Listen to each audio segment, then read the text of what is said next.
جی میرے قابل عزت، قابل احترام محترم جناب، استاد محترم جناب ڈاکٹر فاروق صاحب جی، سب سے پہلے تو السلام علیکم ورحمۃ اللہ وبرکاتہ۔ حضور اللہ سے امید کرتا ہوں کہ آپ خیریت سے ہوں گے۔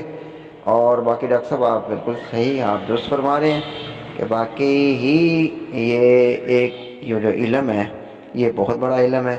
اور آپ یہ فرما رہے ہیں کہ اپنا کوئی چھوٹے سے معاش کے لیے بھی ہمیں اتنی محنت کرنی پڑتی ہے، اس لیے سیکھنا پڑتا ہے۔ تو یہ تو پھر بہت ہی بڑا ایک، اگر آپ کو کامیابی آئی ہوتی ہے آپ کا ذریعہ معاش بن جائے گا، اور اس کے لیے سیکھنا ضروری ہے۔ اور واقعی اس میں کوئی شک نہیں سر، اور یہ بہت بڑا ایک علم ہے۔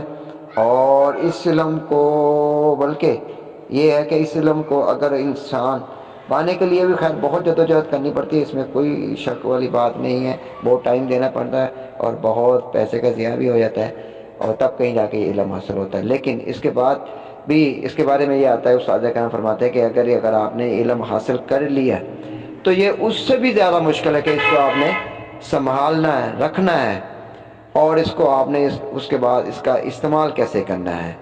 اور باقی بہت سارے اساتذہ کرام کی یہ رائے بھی ہے کہ یہ تو آپ نے سمجھ لو کہ اپنا موت کو آواز دے لی ہے، اور خدا نہ خواستہ، خدا نہ خواستہ، خدا نہ خواستہ کوئی باز وہی آپ کے لیے وبال جان ہی بن سکتا ہے، اور آپ اپنا جان سے بھی ہاتھوں بیٹھیں گے۔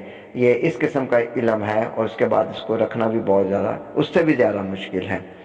اور باقی ڈاکٹر صاحب آپ فرما رہے ہیں کہ میں مکمل نسخہ نہیں بتا سکتا یا استاد کرام نہیں بتاتے، تو بات یہ ہے کہ ڈاکٹر صاحب ٹھیک ہے، جو لوگ آپ کے مقام پہ لوگ کھڑے ہیں، جہاں پہ الحمدللہ اللہ نے آپ کو بہت علم وسیع عطا کیا، اور آپ نے یقیناً استاد کرام کی محفل میں بیٹھے ہوں گے، ان کی خدمات کی ہوں گی، تو تب کہیں جا کے آپ کو یہ حاصل ہوا ہوگا، اور اب آپ ماشاءاللہ کمپلیٹ ہو گئے ہیں۔ لیکن جو ابھی ان کمپلیٹ لوگ ہیں، تو جو آپ کے مقام پہ کھڑے ہیں وہ تو اس بات کو سمجھ لیں گے، لیکن اگر ابھی جو کم تھوڑا سا اتنا زیادہ علم نہیں حاصل کر سکے، لیکن تھوڑا بہت انہوں نے چلو استاد کرام کے محفل میں بیٹھے ہیں، آپ جیسے لوگوں سے انہوں نے کچھ علم حاصل کیا ہے، تو لیکن وہ مکمل جب تک ان کے پاس کمپلیٹ نسخہ نہیں ہوگا تو وہ کیسے کریں گے، جب کیونکہ ان کے پاس علم بھی اتنا نہیں ہے۔ اور باقی ڈاکٹر صاحب بات یہ ہے کہ یہ جو تھوڑا تھوڑا سا لوگ رکھ لیتے ہیں، اسی کی وجہ سے، جسے ہم عام لفظوں میں کہتے ہیں کہ چابی رکھ لیجیے، اور اسی کی وجہ سے ہم جیسے ناڑی لوگوں کا بہت زیادہ نقصان ہو چکا ہے جی۔ اور اگر ہم کسی اور مثال کے طور پہ آپ کے نسخے کو ہم کسی اور کے پاس بیان کرنے کی کوشش کرتے ہیں، تو وہ شخص کہتا ہے کہ جس کا نسخہ ہے آپ اسی سے پوچھیں، اور اگر صاحب نسخے کو یہ بات پتہ چل جائے کہ میرا نسخہ کہیں اور شخص کے پاس چلا گیا، تو پھر وہ بھی ناراض ہوتا ہے۔ اب بتاؤ جی، ہم جیسے کم علم لوگ جائیں تو کہاں جائیں؟ اور ابھی ہم نے نسخہ بھی کیا اور شروع کیا ہوتا ہے، وہ پھر ادھورا رہ جاتا ہے۔ اسی طرح پھر ہمیں کوئی اور شخص بتاتا ہے کہ یہ آپ نسخہ کر لیں، یہ انشاءاللہ ایسا ہو جائے گا، اور جب ہم اس نسخے کو ہاتھ ڈال لیتے ہیں، جب وہ نہیں ہوتا، اور جو چابی یا کنڈی یا جو اس میں کچھ کمی پیشی ہوتی ہے، پھر وہ ہمیں بتانے کے لیے بھی راضی نہیں ہوتے۔ تو ڈاکٹر صاحب بات یہ ہے کہ اس وجہ سے ہم لوگ جو ہیں نا جی ابھی تک ادھورے ہیں۔ اور باقی جب یہ گروپ سٹارٹ ہوا تھا، میرے استاد محترم جناب نعیم صاحب نے ایک بات کہی تھی، بڑی خوبصورت بات تھی اور بڑی پائیدار بات تھی، انہوں نے کہی تھی کہ تمام میرے گروپ کے ممبران سے ایک گزارش ہے کہ وہ اپنا اپنا ایسا پریکٹیکل جو گروپ میں شیئر کریں کہ جس سے جو عام بندہ ہے بیچارہ، وہ کم سے کم ایک دفعہ جو ہے نا بازار چلا جائے۔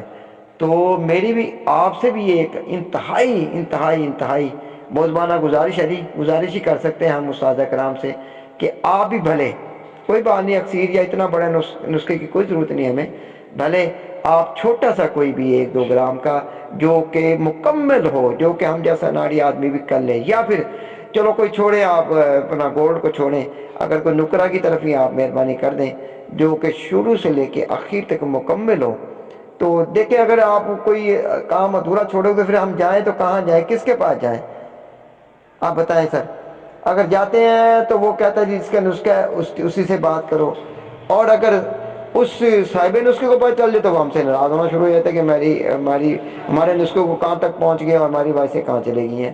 تو میری انتہائی مودبانہ گزارش ہے تمام گروپ کے اساتذہ کرام سے، اگر کوئی سا بھی ایسا ہو بھلے تھوڑا ہو، ہم جیسے لوگوں کے لیے چلو ایک دفعہ تو ہم کوئی بازار کا منہ کر لیں اور اس کے بعد جو ہمارے جتنا کوئی نقصانات ہوئے ہیں، میں سمجھتا ہوں کہ بہرحال ہر نقصان ہر غلطی ایک بہت بڑا سبق دے جاتی ہے. سیکھا تو ہم نے بہت کچھ ہے اس سے بھی، لیکن چلو یہ ہے کہ تھوڑا سا ہمیں معاشی طور پہ ہم تھوڑا سا مضبوط ہو جائیں گے تو پھر بعد میں کوئی اگر اس قسم کے نسخہ جات کر لیں گے. تو یہ میری تھوڑی سی آپ کی باتوں کے بارے میں رائے تھی جو آپ نے فرمائی تھی.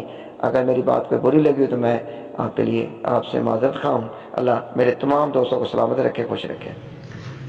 السلام علیکم ورحمۃ اللہ وبرکاتہ. جی میں نے تو اعلانیہ طور پہ کہا ہے کہ میرا نقطہ چاہے جدھر مرضی لے جائیں، جس مرضی کے پاس جائیں، اور چاہے بڑی محفل میں اس کو شیئر کریں، چاہے انٹرنیٹ کی دنیا میں شیئر کر کے اس پہ بار بار کامل لوگوں کا پوچھیں یا صاحب عقل لوگوں کی باتیں سنیں اس کے متعلقہ. ٹھیک ہے، سر عام اور نسخے میں رکھا کچھ نہیں گیا، یہ یاد رکھیں میرے کسی نسخے میں کچھ رکھا نہیں گیا. ٹھیک ہے، یہ جیسے میں ایک مثال دیتا ہوں کہ آپ کہتے ہیں کہ بھائی حلوہ کس طرح بنتا ہے، سوجی کا یہ میرے باتوں کی غور. حلوہ تو کئی قسم کا حلوے ہیں. آپ پوچھیں صرف سوجی کا حلوہ کس طرح بنتا ہے. میں کہتا ہوں بھائی سوجی کے حلوے کے لیے آپ کو سوجی چاہیے، چینی چاہیے، ٹھیک ہے، اور پانی چاہیے بس. ٹھیک ہے، اور گھی چاہیے. یہ میں نے بات کر دی. اب میں آپ کو یہ بھی کہتا ہوں کہ بھائی سوجی کے حلوے کے لیے صرف سوجی چاہیے، چینی چاہیے اور گھی چاہیے، اس سے بھی حلوہ بن جاتا ہے. اب میں نے پانی کا اضافہ کر دیا، پانی ڈال کے تب بھی حلوہ. اب میں کہتا ہوں کہ بھائی اگر تم نے اور اچھا ٹیسٹی تو پھر اس میں اتنی گری چاہیے، میوہ چاہیے، ٹھیک ہے، اور بادام چاہیے، اور دودھ چاہیے، ٹھیک ہے، پستہ چاہیے، وغیرہ وغیرہ. پھر میں کہتا ہوں ذرا نظر کو بھی اچھا لگنا چاہیے. بھائی اس میں کوئی 10 برق چاندی کے چاہیے، کوئی 2-4 برق سونے کے چاہیے، گاجر کا مربع اوپر کاٹ کے لگانا ہے، ٹھیک ہے، کوئی اپنا وہ پیٹھا وغیرہ لگانا ہے، اس طرح کی چیزیں. ٹھیک ہے، یہ دیکھیں اس میں نے رکھا کچھ نہیں ہے. اب رہی بات حلوہ بنائیں گے کیسے آپ.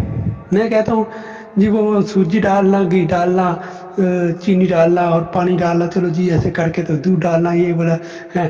اب میوے منہ میں ڈال لینا. اب آپ کب ورق لگائیں، ورق بھی ساتھ ڈال دیں، سارے چیزیں جو ہیں سب کچھ ڈال دیں. کیا وہ حلوہ تو بن جائے گا؟ کیا اس پہ وہ ورق لگ گئے جو دل کو خوشنما لگنے تھے؟ ٹھیک ہے، کیا یہ وہ چیزیں ہو گئی؟ اس لیے میں نے رکھا کچھ نہیں ہے نسخوں میں. اس لیے میرے نسخے جہاں مرضی شیئر کریں، جس مرضی کے ساتھ شیئر کریں، ٹھیک ہے، لیکن کسی صاحب علم کے ساتھ شیئر کریں. مجھے کسی سے کوئی ناراضگی نہیں، کوئی غصہ نہیں، کوئی گلا شکوہ نہیں ہوگا. سر عام شیئر کریں، سر عام پوچھیں لوگوں سے، صاحب علم لوگوں سے پوچھیں، اپنے اساتذہ سے شیئر کریں، نیٹ کی دنیا میں شیئر کریں، نیٹ کی دنیا میں سوالات کریں کہ بھائی اس کا جوابات دو، اس کی حقیقت نکالو، اس کو سیدھا کرو. ٹھیک ہے، ٹھیک ہے، اس کو اچھے طریقے سے ایک طریقے کے ساتھ اسے حلوہ بنانا شروع کریں کہ سوجی ڈال لیے کڑاہی میں یا دیچکی میں، ہنڈیا میں، کہ پہلے پانی ڈالنا ہے، پہلے گھی ڈالنا ہے، سوجی کو سرخ کر کے بھون کے حلوہ بنانا ہے. کہ ہم نے ایسے ہی وہ اپنا بے رنگ سا حلوہ بنا لینا ہے. ٹھیک ہے، ٹھیک ہے، حلوہ تب بھی بن گیا، بے رنگ بھی ہے. سوجی اگر آپ گھی پہ بھونتے تب بھی اور رنگ بنتا ہے اور ذائقہ بنتا ہے. اگر آپ ویسے ڈالتے ہیں اور گھی بھاگتا پھرے گا ادھر ادھر. ٹھیک ہے، آپ سوجی کو گھی پلا کے ضم کر کے بناتے ہیں، گھی تو ادھر نہیں بھاگے گا. ٹھیک ہے.